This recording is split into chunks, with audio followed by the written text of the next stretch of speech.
দেখতেই পাচ্ছেন গটগট করে হাঁসের মাংস ফুটছে।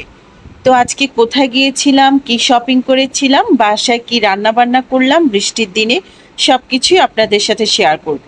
আসসালামু আলাইকুম। ওয়েদারের কারণেই হোক আর যে কারণেই হোক আজকে একটুও শোয়া থেকে উঠতে মন চাচ্ছে না, প্লাস বাচ্চাদের স্কুলও বন্ধ। তো আমার হেল্পিং হ্যান্ডকে বললাম একটু নরম খিচুড়ি করে দেওয়ার জন্য। ওর হাতের এই নরম খিচুড়িটা কিন্তু অসম্ভব মজা। আর এই তো দেন আমার হাতে তেজ গরম চা। দেখেন বৃষ্টি তো হয়েই চলছে, আর বাচ্চারাও বায়না ধরলো যে কোথাও ঘুরতে যাবে, যেহেতু স্কুলও বন্ধ। আসলে দেশে বিভিন্ন পরিস্থিতির জন্য অনেক দিন ঘুরতেও বের হওয়া হয় না।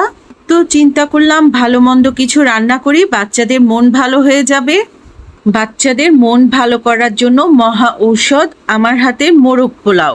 ঝটপট রেডি করে নিলাম মোরগ পোলাও, দেন আমরা খাওয়া দাওয়া করলাম।